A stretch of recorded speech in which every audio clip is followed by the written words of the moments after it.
The Prince by Niccolo Machiavelli. Chapter 21. How a Prince should conduct himself so as to gain renown. Nothing makes a prince so much esteemed as great enterprises and setting a fine example. We have in our time Ferdinand of Aragon, the present King of Spain. He can almost be called a new prince, because he has risen, by fame and glory, from being an insignificant king to the foremost king in Christendom. And if you will consider his deeds, you will find them all great, and some of them extraordinary. In the beginning of his reign he attacked Granada, and this enterprise was the foundation of his dominions. He did this quietly at first, and without any fear of hindrance, for he held the minds of the barons of Castile occupied in thinking of the war and not anticipating any innovations. Thus they did not perceive that by these means he was acquiring power and authority over them. He was able, with the money of the church and of the people, to sustain his armies, and by that long war to lay the foundation for the military skill which has since distinguished him. Further, always using religion as a plea so as to undertake greater schemes, he devoted himself with pious cruelty to driving out and clearing his kingdom of the Moors.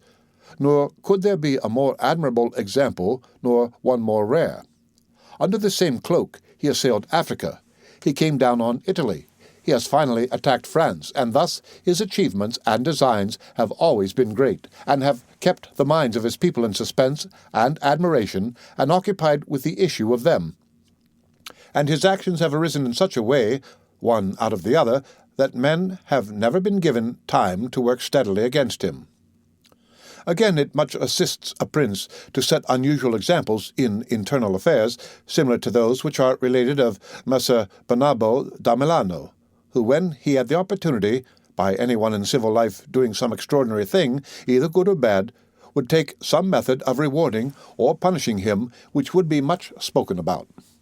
And a prince ought, above all things, always endeavour in every action to gain for himself the reputation of being a great and remarkable man.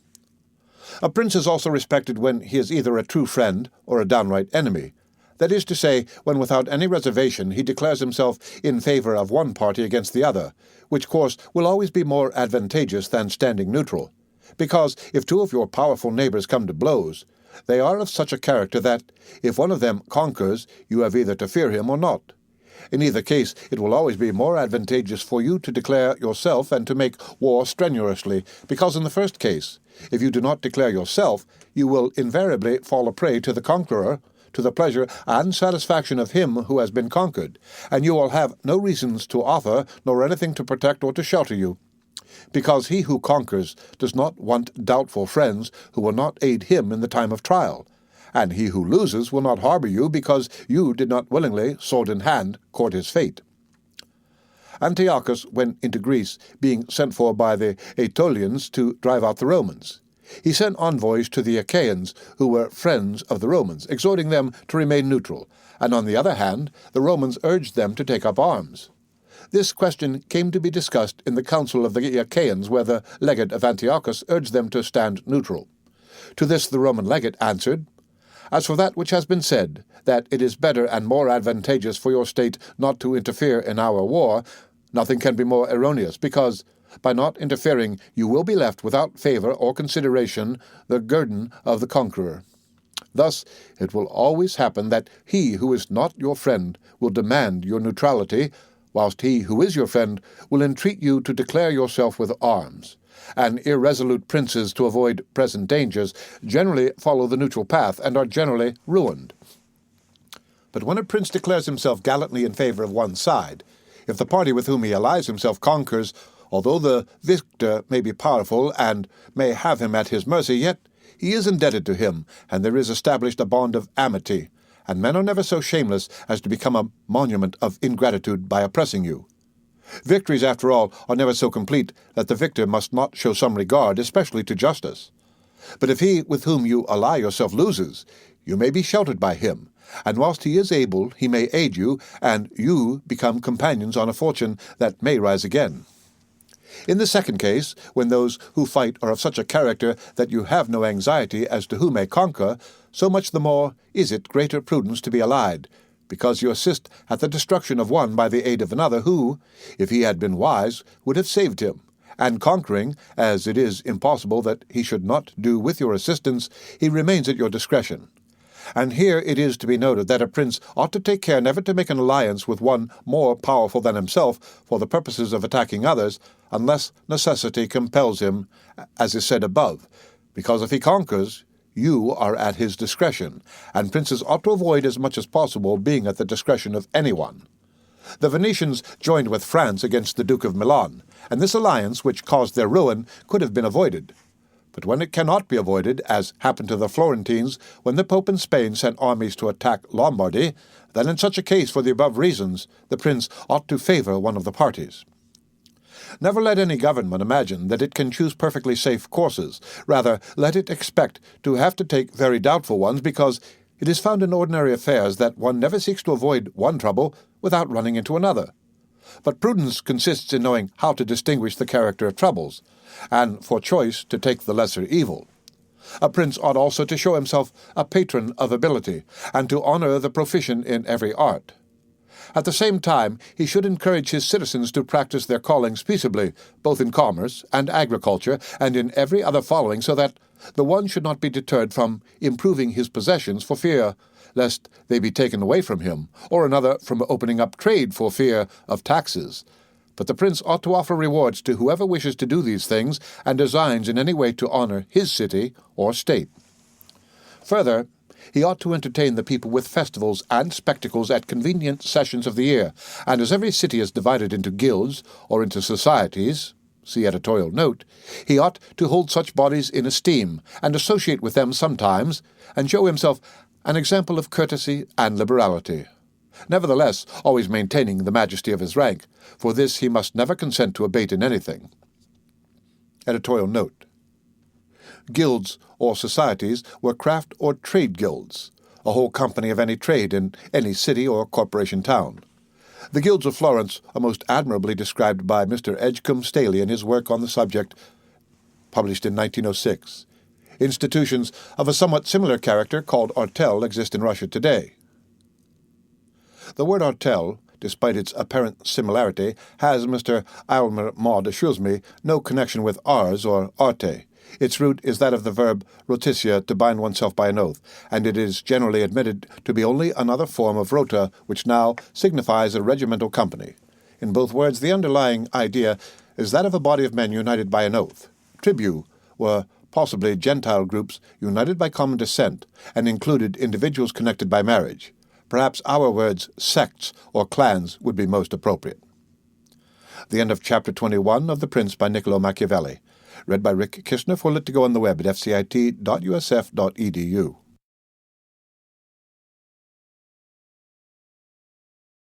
The Prince by Niccolo Machiavelli. Chapter 22, concerning the Secretaries of Princes. The choice of servants is of no little importance to a prince, and they are good or not according to the discrimination of the prince. And the first opinion which one forms of a prince and of his understanding is by observing the men he has around him, and when they are capable and faithful, he may always be considered wise, because he has known how to recognize the capable and to keep them faithful.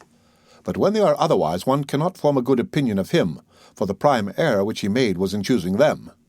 There were none who knew Messer Antonio da Venafro as the servant of Pandolfo Petrucci, Prince of Siena, who would not consider Pandolfo to be a very clever man in having Venafro for his servant, because there are three classes of intellects: one which comprehends by itself, another which appreciates what others comprehended, and a third which neither comprehends by itself nor by the showing of others. The first is the most excellent, the second is good, the third is useless. Therefore it follows necessarily that if Pandolfo was not in the first rank, he was in the second, for whenever one has judgment to know good and bad when it is said and done, although he himself may not have the initiative, yet he can recognize the good and the bad in his servant, and the one he can praise and the other correct. Thus the servant cannot hope to deceive him, and is kept honest. But to enable a prince to form an opinion of his servant, there is one test which never fails. When you see the servant thinking more of his own interests than of yours, and seeking inwardly his own profit in everything, such a man will never make a good servant, nor will you ever be able to trust him, because he who has the state of another in his hands ought never to think of himself, but always of his prince, and never pay any attention to matters in which the prince is not concerned. On the other hand, to keep his servant honest, The prince ought to study him, honoring him, enriching him, doing him kindnesses, sharing with him the honors and cares, and at the same time let him see that he cannot stand alone, so that many honors may not make him desire more, many riches make him wish for more, and that many cares may make him dread chances. When therefore servants and princes toward servants are thus disposed, they can trust each other. But when it is otherwise, the end will always be disastrous for either one or the other. The end of Chapter 22 of The Prince by Niccolo Machiavelli. Read by Rick Kishner for Lit to Go on the web at fcit.usf.edu.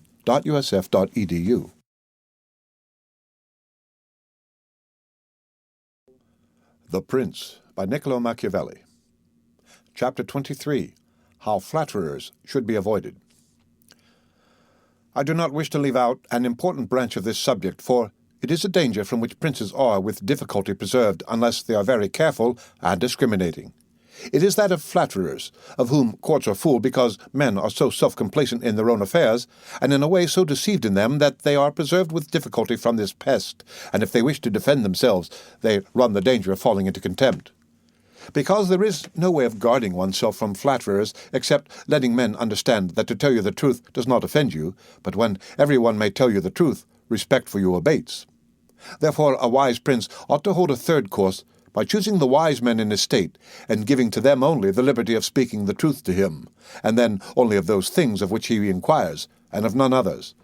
But he ought to question them upon everything, and listen to their opinions, and afterwards form his own conclusions. With these counselors, separately and collectively, he ought to carry himself in such a way that each of them should know that, the more freely he shall speak, the more he shall be preferred.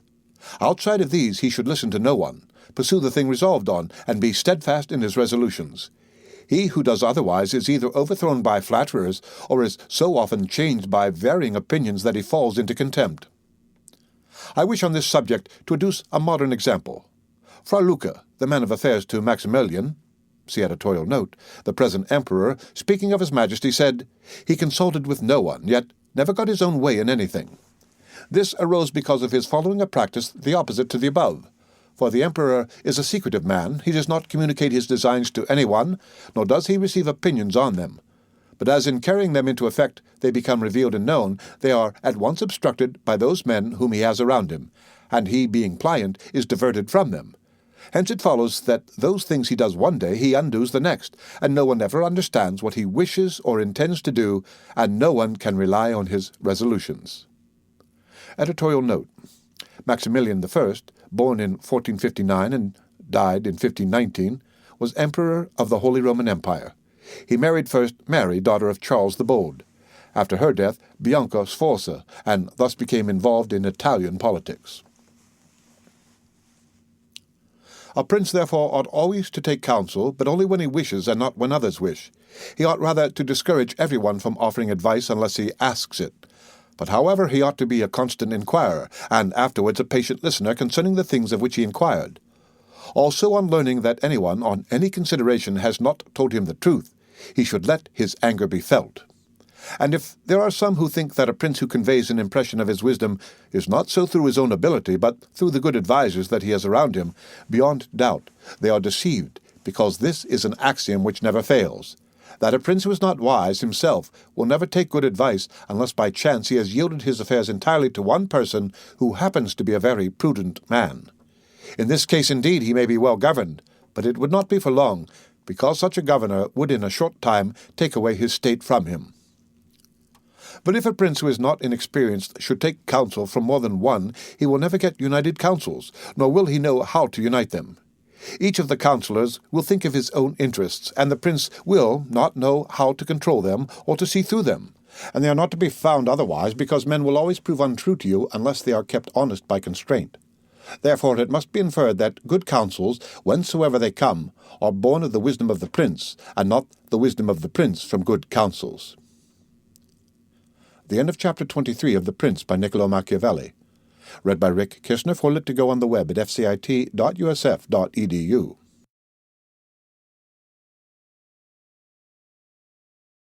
The Prince by Niccolo Machiavelli.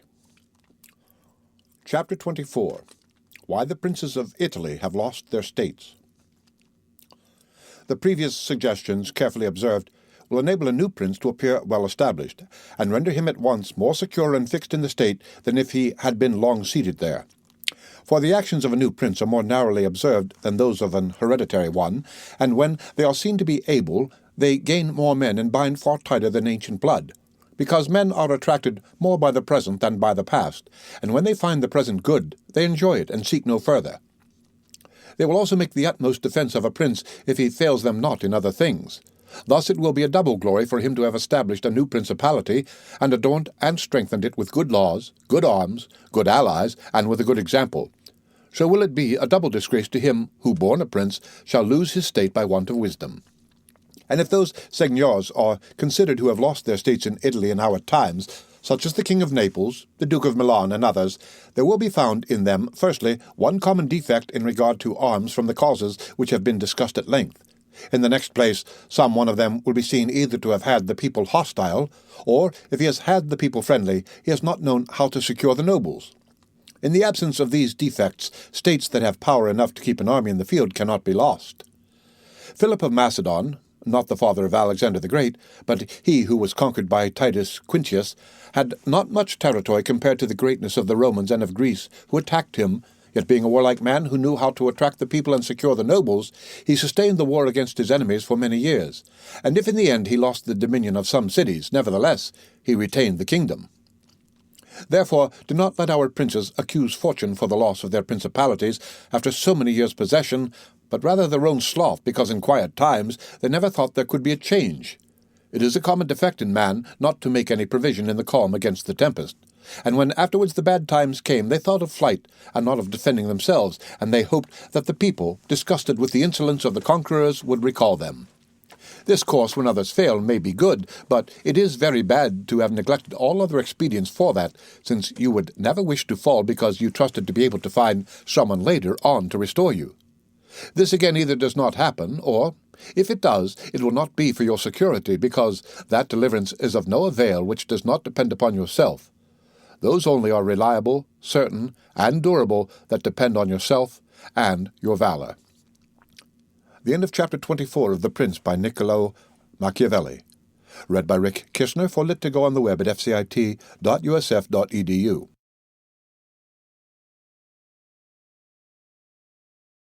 The Prince by Niccolo Machiavelli.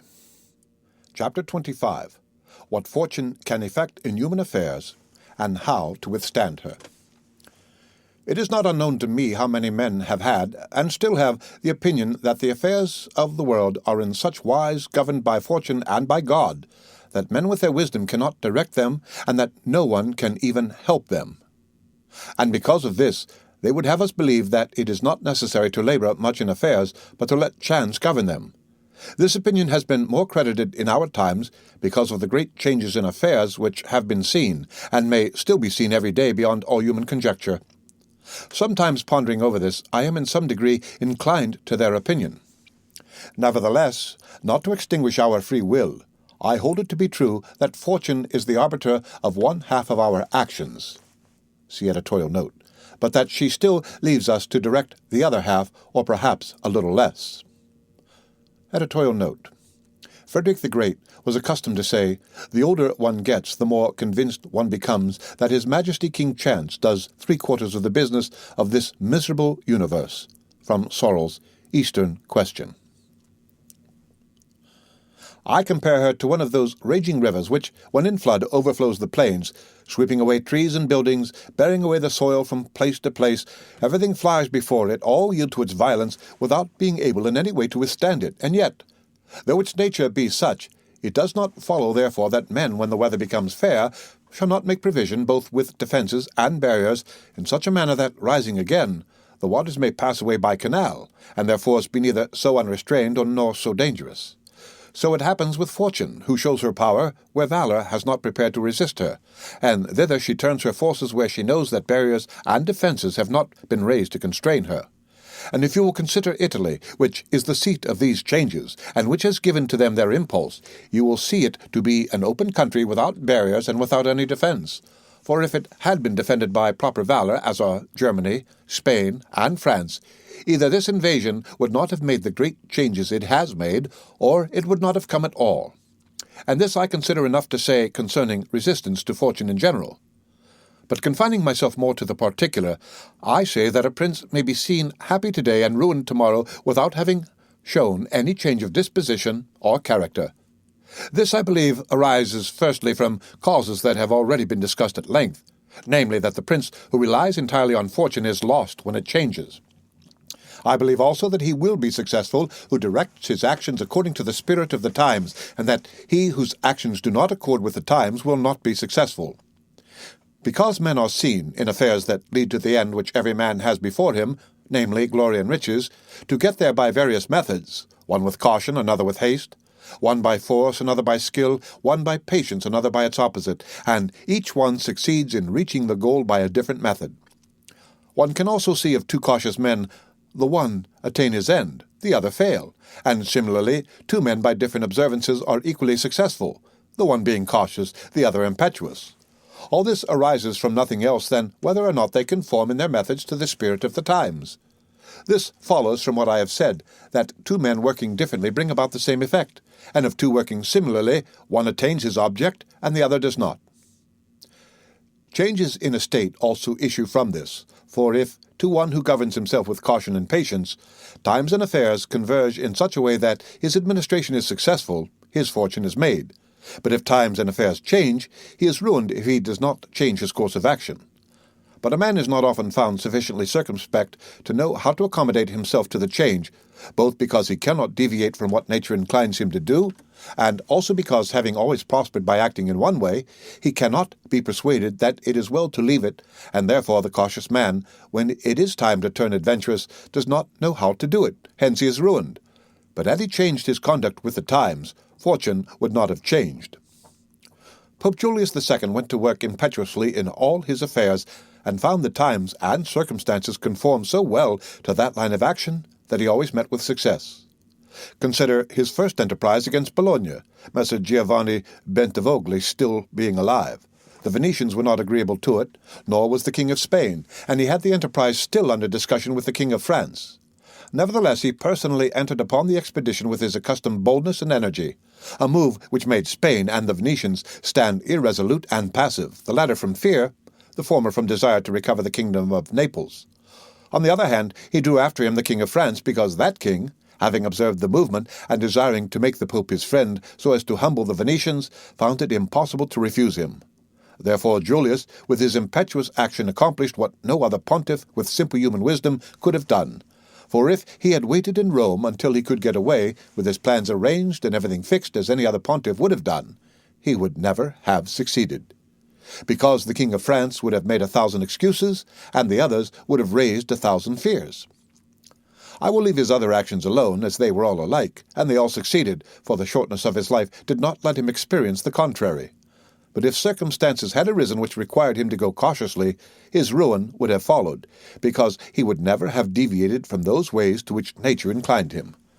I conclude, therefore, that fortune being changeful and mankind steadfast in their ways, so long as the two are in agreement, men are successful, but unsuccessful when they fall out.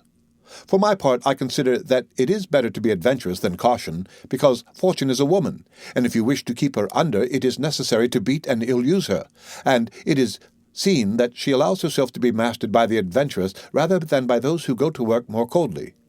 She is therefore always womanlike, a lover of young men, because they are less cautious, more violent, and, with more audacity, command her. The end of Chapter 25 of The Prince, by Niccolo Machiavelli. Read by Rick Kishner for Let to Go on the web at fcit.usf.edu.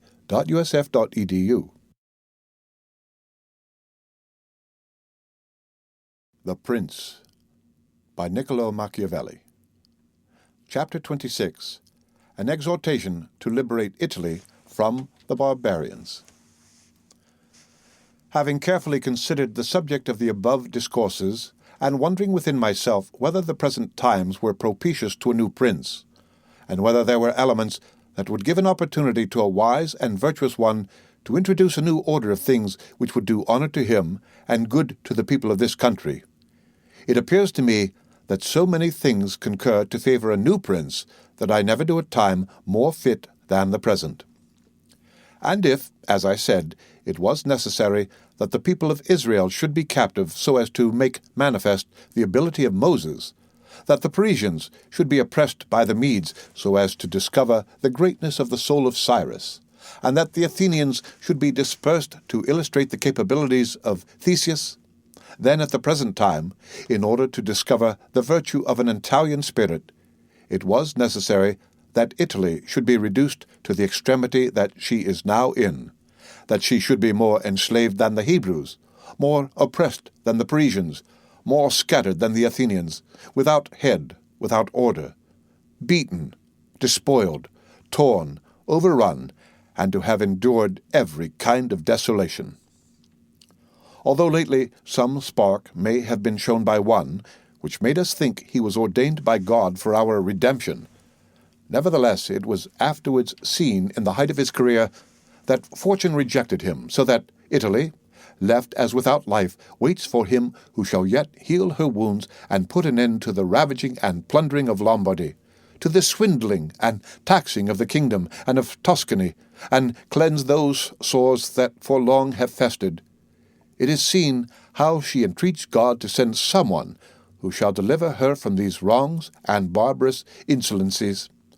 It is seen also that she is ready and willing to follow a banner if only someone will raise it. Nor is there to be seen at present one in whom she can place more hope than in your illustrious house. See Editorial Note. With its valor and fortune favored by God, and by the Church of which it is now the chief, and which could be made the head of this redemption. This will not be difficult if you will recall to yourself the actions and lives of the men I have named, and although they were great and wonderful men, yet they were men, and each one of them had no more opportunity than the present offers, for their enterprises were neither more just nor easier than this, nor was God more their friend than he is yours. Editorial Note. This refers to Giuliano de' Medici. He had just been created a cardinal by Leo X. In 1523, Giuliano was elected pope and took the title of Clement VII. With us there is great justice, because that war is just which is necessary, and arms are hallowed when there is no other hope but in them. Here there is the greatest willingness, and where the willingness is great, the difficulties cannot be great if you will only follow those men to whom I have directed your attention. Further than this, how extraordinarily the ways of God have been manifested beyond example. The sea is divided. A cloud has led the way. The rock has poured forth water. It has rained manna. Everything has contributed to your greatness.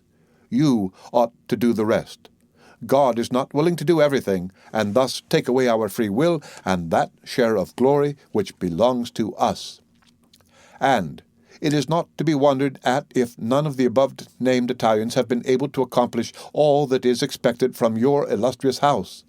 And if in so many revolutions in Italy and in so many campaigns it has always appeared as if military virtue were exhausted, this has happened because the old order of things was not good, and none of us have known how to find a new one. And nothing honors a man more than to establish new laws and new ordinances when he himself was newly risen. Such things, when they are well-founded and dignified, will make him revered and admired, and in Italy there are not wanting opportunities to bring such into use in every form. Here there is great valor in the limbs, whilst it fails in the head. Look attentively at the duels and the hand-to-hand combats, how superior the Italians are in strength, dexterity, and subtlety. But when it comes to armies, they do not bear comparison, and this springs entirely from the insufficiency of the leaders, since those who are capable are not obedient, and each one seems to himself to know, there having never been anyone so distinguished above the rest either by valor or fortune that others would yield to him. Hence it is that for so long a time, and during so much fighting in the past 20 years, whenever there has been an army wholly Italian, it has always given a poor account of itself. The first witness to this is El Taro, afterwards Alessandria, Capua, Genoa, Vaila, Bologna, Mestre. If, therefore, your illustrious house wishes to follow those remarkable men who have redeemed their country, it is necessary before all things, as a true foundation for every enterprise, to be provided with your own forces, because there can be no more faithful, truer, or better soldiers. And although singly they are good, altogether they will be much better when they find themselves commanded by their prince, honoured by him, and maintained at his expense.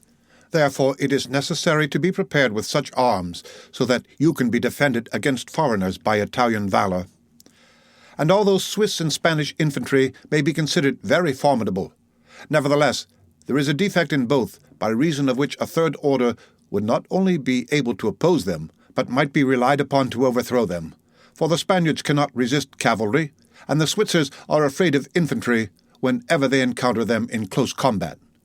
Owing to this, as has been and may again be seen, the Spaniards are unable to resist French cavalry, and the Switzers are overthrown by infantry, and although a complete proof of this latter cannot be shown, nevertheless, there was some evidence of it at the Battle of Ravenna, when the Spanish infantry were confronted by German battalions who followed the same tactics as the Swiss, when the Spaniards, by agility of body and with the aid of their shields, got in under the pikes of the Germans and stood out of danger, able to attack, while the Germans stood helpless, and, if the cavalry had not dashed up, all would have been over with them. It is possible, therefore, knowing the defects of both these infantries, to invent a new one, which will resist cavalry and not be afraid of infantry. This need not create a new order of arms, but a variation upon the old, and these are the kind of improvements which confer reputation and power upon a new prince. This opportunity, therefore, ought not to be allowed to pass for letting Italy at last see her liberator appear. Nor can one express the love with which he would be received in all those provinces which have suffered so much from these foreign scourings. With what thirst for revenge, with what stubborn faith, with what devotion, with what tears. What door would be closed to him? Who would refuse obedience to him? What envy would hinder him? What Italian would refuse him homage? To all of us this barbarous dominion stinks. Let, therefore, your illustrious house take up this charge with that courage and hope with which all just enterprises are undertaken, so that, under its standard, our native country may be ennobled, and under its auspices may be verified that saying of Petrarch, Virtu contro al forare. Prendere l'uomo, e fie il combatte cotto, che l'antico valore negli Italici quo non I ancor moto. Virtue against fury shall advance the fight, and it in the combat shall soon put to flight, for the old Rome valor is not dead, nor in the Italians' breasts extinguished. The end of chapter 26, and the end of The Prince, by Niccolo Machiavelli. Read by Rick Kishner for Lit2Go on the web at fcit.usf.edu.